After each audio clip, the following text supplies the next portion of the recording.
acompanha aqui o canal já me viu falando algumas vezes sobre o famigerado Nod Meereen.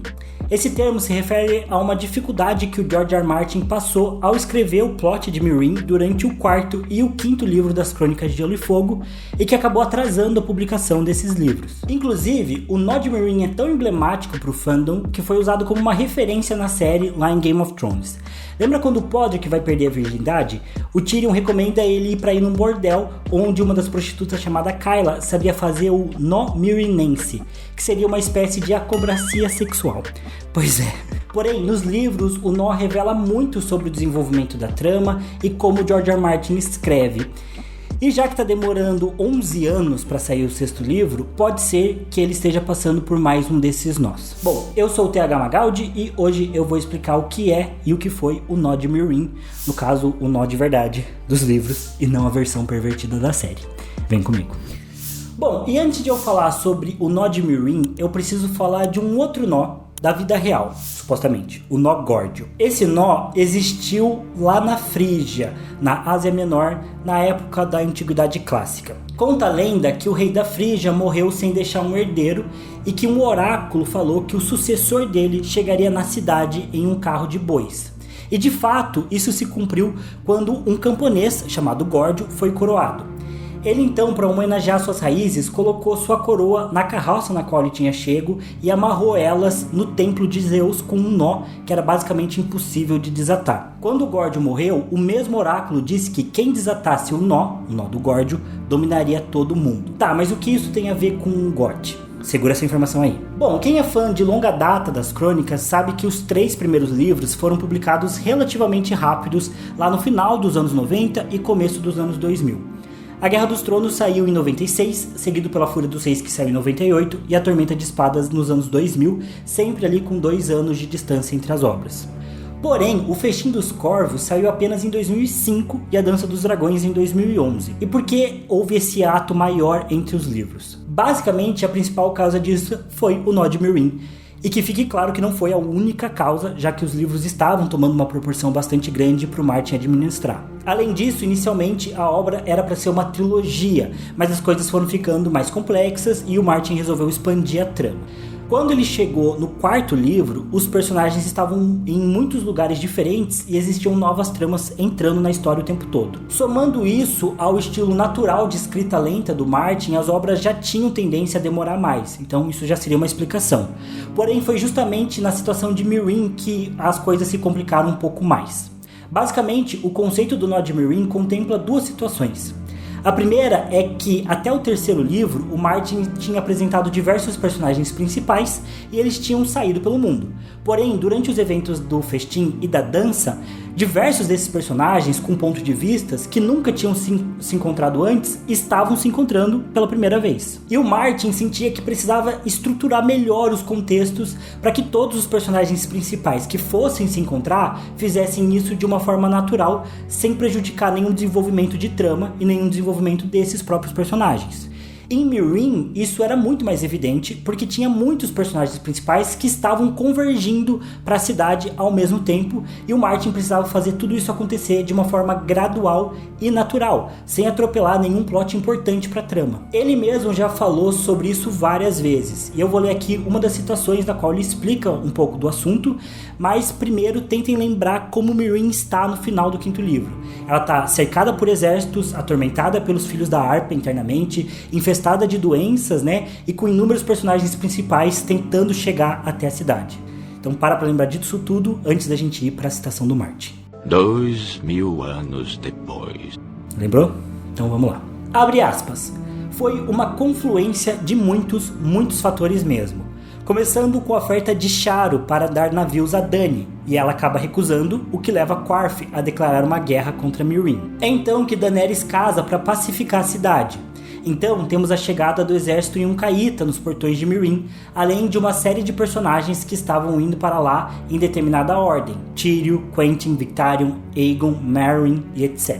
Também havia a situação do Daario Naharis, esse mercenário que deixa Daenerys confusa sobre seus sentimentos, e havia também a infestação da égua descorada e o retorno de Drogon a Meereen. Todas essas coisas eram bolas que eu tinha lançado no ar e precisava de uma relação cronológica entre elas. O retorno de Drogon à cidade foi algo que eu explorei inúmeras vezes, de diferentes maneiras.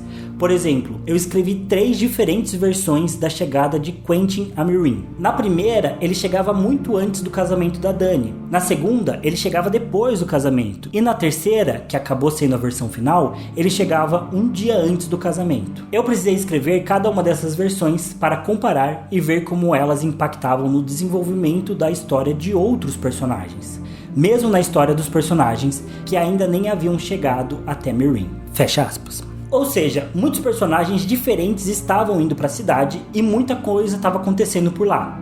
Cada decisão que o Martin tomava afetava não apenas a narrativa da Daenerys, que é a principal lá em Meereen, mas diversos outros pontos do plot, como do Tyrion, do Victarion, do Ser Jorah, o plot de Dorne, do plano dos Martell, o do jovem Griff e por aí vai. Basicamente afetava toda a trama da história. Sabe como a gente detesta quando um personagem é cortado da série, como o Game of Thrones fez lá com a Jane Poole na primeira temporada? Porque a gente sabe que mesmo que isso não seja tão importante agora, vai impactar lá na frente? Então, no Nod Meereen, o Martin estava fazendo justamente o contrário disso.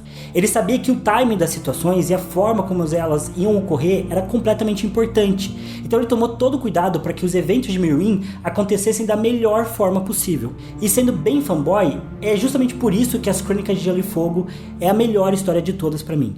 Porque ela tem esse nível de detalhe e precisão absurdas.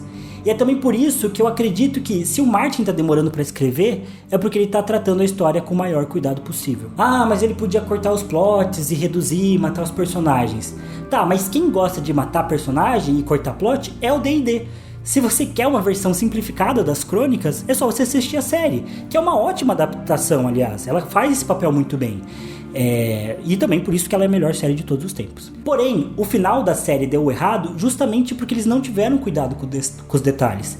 E o George R. R. Martin sempre diz que o diabo está nos detalhes. Bom, mas como eu comentei, toda essa situação em Meereen estava rolando enquanto o Martin estava escrevendo o 4º livro e tentando organizar tudo isso. O livro estava ficando imenso por conta de todos esses plots e por conta da quantidade de pontos de vista convergindo ali para o mesmo lugar. E aí o que ele fez para resolver isso? Bom, é agora que vocês precisam lembrar do que eu falei sobre o nó górdio. Então, diz a lenda que se passaram 500 anos sem que ninguém pudesse desatar o bendito do nó. Até que Alexandre o Grande chegou na cidade e também resolveu fazer a sua tentativa. Sem conseguir desatar o nó da forma normal, ele simplesmente puxou a espada dele e cortou o nó, dividindo ele em 2 partes. Anos mais tarde, o Alexandre consolidou seu império, conquistando toda a Ásia Menor e basicamente todo mundo conhecido, e a profecia meio que se cumpriu. Da mesma forma, o Martin viu que a única maneira dele conseguir lidar com o nó de Meereen seria cortando o 4º livro em 2 partes. Por isso que, no geral, os eventos do Festim dos Corvos e da Dança dos Dragões acontecem ao mesmo tempo, só que separados geograficamente. Vale mencionar também que em determinado momento, ali pela metade, a Dança dos Dragões ultrapassa os eventos do Festim dos Corvos. Mas, no geral, são livros que começam simultaneamente. Ok, mas agora que você já conhece o nó de Meereen, o certo seria a gente desatar o nó e falar sobre tudo isso que está acontecendo na cidade. Inclusive, existe uma série de textos produzidos por um cara chamado Adam Feldman, que foram traduzidos e publicados pelo portal Mágica e Daeterys, lá em 2018, onde eles comentavam sobre todos os pontos ali do contexto de Meereen, sobre todas as situações, mistérios e tudo mais que estava rolando na cidade. No geral, o meu plano era trazer tudo isso nesse vídeo, mas eu acho que ia acabar ficando um pouco longo, e por isso eu vou fazer uma série sobre isso aqui no canal, ou trazer um vídeo longo no futuro, cobrindo todos esses aspectos, mas eu ainda preciso decidir. E, inclusive, a opinião de vocês é muito importante, Vocês preferem aí uma série de vídeos falando sobre todos os pontos aí do nó de Meereen, ou um especial vídeo longo aí com todas as informações? Os dois vão ser difíceis de gravar, os dois vão tomar um tempão, os dois vão dar trabalho e os dois vão ficar legais. mas vou deixar aí pra vocês decidirem. Mas enfim, meu povo, e vocês? O que vocês acham aí do nó de Meereen? Será que o Martin tá passando por um novo nó agora? Que ele tá precisando desatar? E por isso que os ventos do inverno tá demorando tanto? Como eu falei, o nó de Meereen, ele é, pra mim, justamente um símbolo de como As Crônicas de Gelo e Fogo é uma história complexa e muito bem feita, com muitos detalhes. Esse esforço do George R. R. Martin em tentar pegar todos esses personagens e não simplesmente jogar eles lá em Meereen, mas fazer com que o processo deles irem até lá fosse completamente natural e respeitasse a história desses personagens, pra mim é o que mostra como As Crônicas de Gelo e Fogo é excepcional e como o George R. R. Martin é excepcional. E é por isso que eu realmente não me preocupo com o tempo de demora aí do 6º livro, porque eu tenho fé que quando esse livro sair, ele vai ser completamente maravilhoso. Ele vai ter essa precisão de detalhes que todos os livros tiveram até agora. Porque se o George R. R. Martin errou um dia, foi pra acertar. Mas enfim, deixem nos comentários o que vocês acham, o que vocês querem saber aí. Tô mais curioso sobre o nó de Meereen. Vale comentar que eu acho que apesar de Meereen ser o principal aspecto, né, que trouxe essa coisa da cidade, que deu nome ao nó, né, e que é o lugar realmente onde tem mais tramas convergindo, eu acho que isso de certa forma afetava toda a trama como um todo. Sim, acho que afetava toda a trama.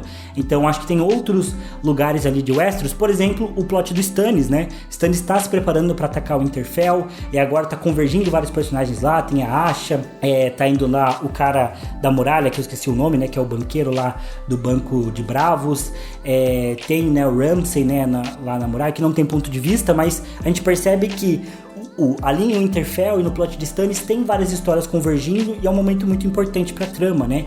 Então acho que essa coisa do nó de Meereen, da precisão das jornadas para os personagens chegarem até o ponto central, e como o George R. R. Martin disse, né? Quando você tem dois personagens principais com pontos de vista que não se conhecem, mas que estão para se encontrar, precisa fazer um grande trabalho, né? Para que exista um respeito entre esses dois personagens. Por exemplo, também o próprio Jaime e a Brienne, né? São dois personagens que já têm uma grande bagagem e agora estão juntos lá com a Senhora Coração de Pedra. O George R. R. Martin precisa fazer com que as histórias desses personagens aconteçam de uma forma que respeite os dois, porque senão ele vai ter que sacrificar um dos pontos de vista. E no geral, eu não gostaria que ele fizesse isso, porque eu gosto muito do Jaime, gosto muito da Brienne. Então, esse nível de detalhe é uma coisa excepcional aí das crônicas. Enfim, já defendi demais. É isso, deixem nos comentários o que vocês acharam sobre esse vídeo, quais são as opiniões de vocês. Eu fiz uma maratona respondendo comentários, admito que não consegui responder tudo, porque tinha muito mais do que eu esperava. Gratidão, inclusive, eu tenho visto vários nomes aí bem recorrentes que escrevem aí pra mim. Fico bastante feliz pelo carinho de vocês e também tô sempre lendo os comentários, mesmo quando eu não respondo. Tem um aplicativo do YouTube no celular, então eu fico lendo. Então, muito obrigado por vocês comentarem. Obrigado pelas sugestões, muitas boas sugestões de vídeo, muitas teorias interessantes. Tô sempre anotando tudo também pra trazer. E é isso, obrigado por ter assistido o vídeo até aqui. Eu vejo vocês no próximo. Valeu, falou e até mais. Pera, tem que Todos os vídeos. Milena tá aqui querendo me expor, Diego. Falei que logo vai chegar a hora dela também. Deixa eu contar, fofoca. Diego, Não. o Thiago estava chorando. Foi numa... Nem bati palma, Diego, porque eu tenho que... Bateu assim, maluco. Enfim. Tava chorando antes da gente começar a gravar. Não foi choro, foi meramente um olhar marejado. Escorreu a lágrima. Não. Aí Mentira ele dela, tava Diego. Não lembrando acredito. que Game of Thrones é especial, não sei o quê. Que lindo, cara! Quando nó de Meereen, tá? Vamos voltar? Vamos sem emoção aqui, que é um canal profissional. A gente não é emoção. Carros passando. Tá, vamos lá. Bora lá, sem enrolar. Lembrando que os loads o Diego vai editar para o vídeo ficar mais dinâmico. Então, deixa eu rolar. Inclusive, passou muito lento. Onde uma das prostitutas chamada Kyla sabia fazer, não falar, meu Deus do céu. Sabia falar também. Sim, um bordel em Westeros. Super inclusivo. E como tá demorando 11 anos para sair o 6º livro, pode ser que isso esteja passando, que o George R. R. Martin esteja passando por mais um desses nós. Não gostei.